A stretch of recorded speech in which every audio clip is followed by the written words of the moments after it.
The Dominion soldiers looked up in disbelief as streaks of light tore through the clouds. The air hummed with power. People in the city streets stopped and stared, their eyes wide as thunder rolled across the heavens.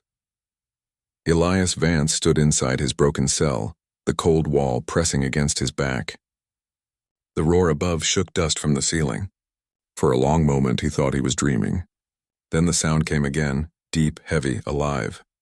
Human ships. The first wave of orbital strikes came without warning. Long beams of kinetic energy tore through the Dominion defense towers. The explosions were silent at first, too far to hear, but each flash painted the city in bright, burning light.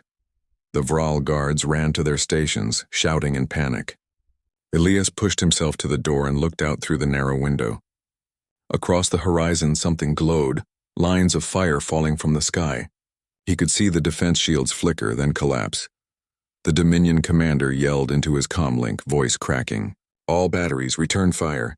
Stop them before they reach orbit!" But it was too late. The Deathworlder fleet had come prepared. Far above the planet, Captain Mara Holt stood on the bridge of the Resolute Dawn. Her face was pale in the red light of the battle displays.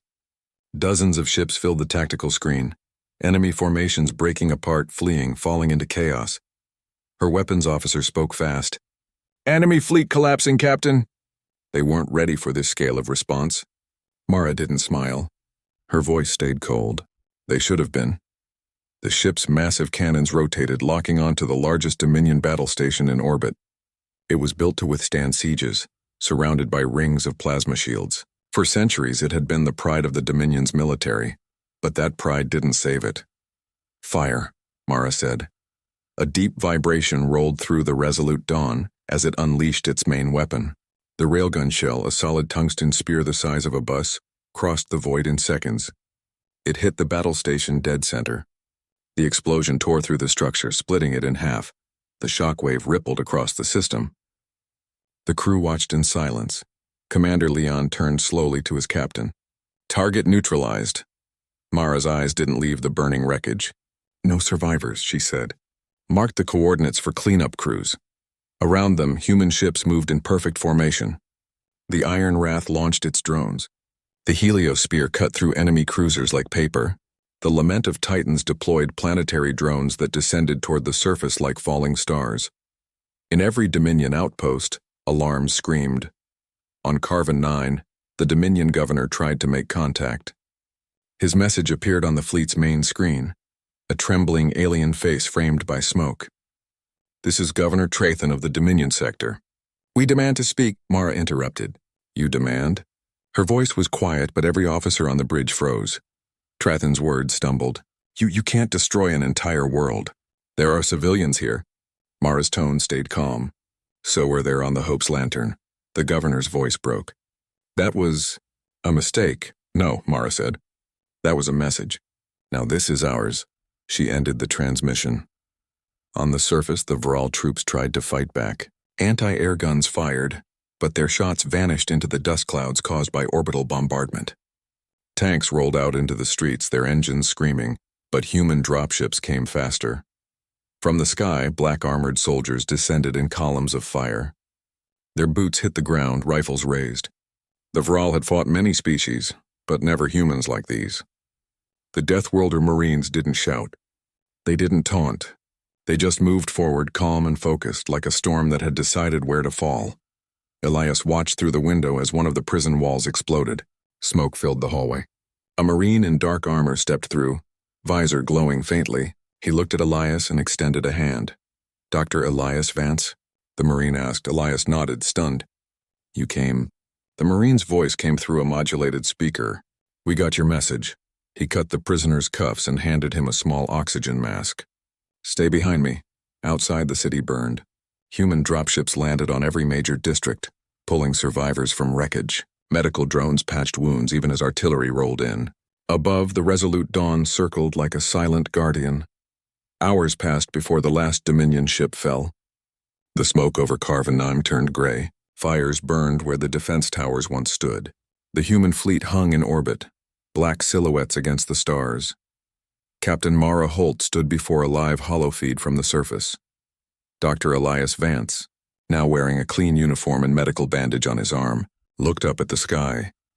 "This world is finished," Commander Leon said quietly. "Orders, Captain." Mara's voice was steady. "Evacuate the human survivors. Mark all remaining Dominion military sites for demolition. No counterattack will come from here again." Leon hesitated. "And the governor?" "Leave him," she said. "Let him watch." In the ruins of his palace, the Dominion governor stood at the balcony. His once mighty army was gone. Ships burned in the sky. He saw the human fleet above, silent and unmoving. He whispered to himself, "So this is what they call Deathworlders." A single message appeared on his console, sent from the resolute Dawn.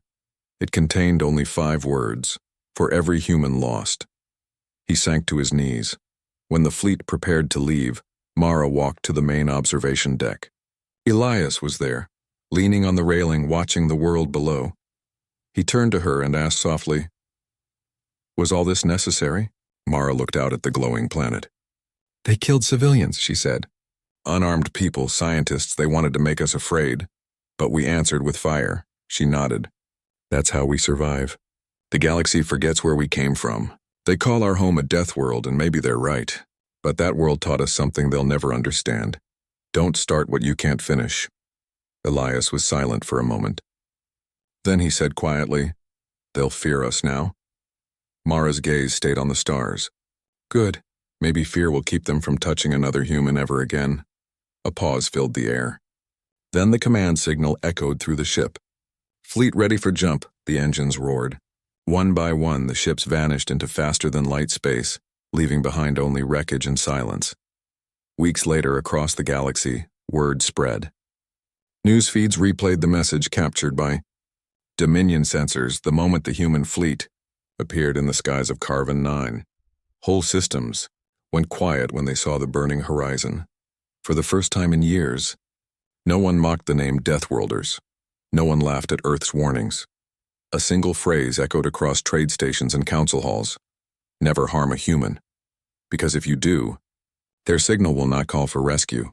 It will call for retribution." The message began as a whisper in the dark, a broken signal, flickering between static and fear. The research ship Hope's Lantern drifted on the edge of Vral Dominion space. It was not a warship, only a science vessel studying an old asteroid field. Inside, the crew of 15 humans worked in quiet calm. Dr. Elias Vance sat by the observation window, writing a report about mineral samples when the first alarm began to echo. Red lights flashed. Metal groaned. A voice shouted over the intercom, "Unknown ships approaching, 6 of them." Elias froze. "Vral?" he whispered. Everyone knew the Vral Dominion, an empire of cold-blooded conquerors that ruled dozens of worlds.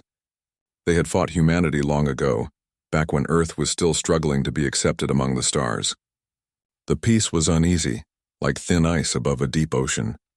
Captain Mira Torrin tried to keep her voice steady as she gave orders. "Power down research systems. Send a code of neutrality. We're unarmed." But the Vral ships didn't care. Within moments, energy blasts tore through the void. The Hope's Lantern shook violently. "Sparks burst from the walls. Main reactor hit!" someone shouted. "Shields down to 15%. The captain tried one last signal, her voice desperate. "This is the Terran science vessel Hope's Lantern. We are a civilian ship. Requesting ceasefire. Repeat ceasefire." The only answer was another barrage. The hull cracked open. Vacuum pulled half the deck into the cold. Elias grabbed a console and held tight as the air screamed past him. Then the power died. When the silence returned, only 5 people were left alive. The rest, friends, colleagues, were gone. Elias's chest ached, but he forced himself to move. He found the emergency beacon and activated the SOS. The small device blinked weakly, sending a signal into the endless dark. He didn't know if anyone would hear. Hours later, Dominion soldiers boarded the wreck. The survivors were dragged out, hands bound, faces bruised. The Vral commander looked at them as if they were insects. His scaled lips curved in a cold smile. "Humans," he said, still pretending to be explorers. "You should have stayed on your death world." Elias stared at him, breathing hard. "We were unarmed," he said quietly. "You didn't have to kill them," the commander laughed. "Your kind spread too far. Perhaps it is time to remind the galaxy that humans bleed like anyone else." The soldiers forced Elias to his knees. Behind him, the bodies of his friends were piled against the wall. He bit his lip until he tasted blood, refusing to beg. The commander turned away and gave an order. Send this Rex location to the Dominion capital. Let them display it as a warning. The humans will learn to fear again. But far away, someone was listening, deep in the void. The SOS reached an old relay station owned by the Terran Navy. The signal was faint, distorted, but the computer recognized the code. It wasn't a general distress call. It was personal. It contained an Earth command tag and a message. They're killing us. They say humanity belongs on its knees. The data reached Captain Mara Holt aboard the warship Resolute Dawn. She stood at the center of the bridge, watching the message repeat through static. Her face was calm, but her hands were tight behind her back. Commander Leon broke the silence. It's from the Hope's Lantern, Captain. Science vessel. Last known position near Dominion border. Mara nodded slowly. Time since last transmission? 6 hours, maybe more. Dominion space jammers block most signals. The captain turned toward the window. Beyond the glass, the stars shone cold and distant. They attacked civilians again, she said quietly. Leon hesitated. Should we contact the Galactic Council? No, Mara's voice was sharp. They'll delay. They'll talk about diplomacy. Meanwhile, those people are dead. She looked around the bridge at her crew, veterans of the old wars. Every one of them knew what the Dominion had done before. Worlds burned, colonies vanished, and always humanity was told to be patient. To forgive, but not this time. Signal the fleet, she said. Code phrase Eden Protocol. The words spread through encrypted channels faster than light. Within minutes, human warships across the frontier came alive. Engines roared, decks trembled, and across dozens of systems, soldiers prepared for battle. To outsiders, it looked like a rescue operation. To humans, it meant something older, something colder. Eden Protocol. Respond to aggression with overwhelming force. On Carven 9, the Dominion's nearest fortress world, Elias Vance sat in a metal cell. He had been beaten, but not broken. The Vral guards laughed when they passed, mocking his small frame and soft voice. You humans think you're special, one guard said, but you are nothing in the Dominion's eyes. Elias looked up. His left eye was swollen, but his gaze was steady. Then why are you afraid of us? He asked quietly. The guard scowled and left without answering. Outside, thunder rolled. Not from the sky, but from orbit. At that moment, far beyond the planet's atmosphere, the Resolute Dawn arrived from hyperspace, followed by an armada of steel and fury. Dozens of human ships emerged in formation. The Iron Wrath, the Helios Spear, the Lament of Titans. Their hulls were dark, their engines glowing red like burning coal. The crew on each ship watched their tactical screens light up with enemy markers.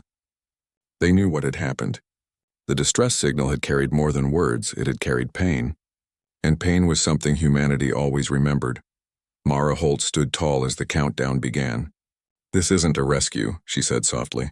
This is Retribution. Coordinates locked, her weapons officer reported. Awaiting your command, she took a breath. Then let's remind them what a death world breeds. The fleet surged forward.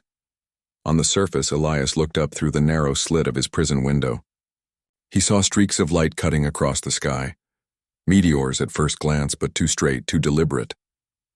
The Vral soldiers began shouting, rushing toward their stations. A voice boomed over the planet's comms, translated into every known language. This is the Terran Defense Fleet. You have attacked unarmed humans. You have 1 minute to surrender. The Dominion commander on Carven 9 sneered. Empty threats. Humans won't risk open war. But when he looked up, the sky was already burning. Elias pressed his hands to the glass, watching the heavens ignite. He didn't know if he should feel fear or hope. Somewhere above, his people were coming. He remembered the words of his captain before the attack. If something happens to us, they'll come. Now he understood. Humanity didn't forget. They might forgive for a while, but never forget. The first Dominion outpost exploded in a fireball that lit up the night. Then the second. Railgun rounds rained down from orbit, each one carrying enough energy to melt a city block. Inside his cell, Elias could feel the ground shaking. He whispered through the roar, "You have no idea what you've done." The guards who mocked him before now looked pale, terrified, because the humans had arrived. And they weren't here to save anyone. They were here to make sure no one ever dared touch them again. The Hope's lantern had fallen, but its signal lived on, and that faint, broken SOS had awakened the fury of an entire world.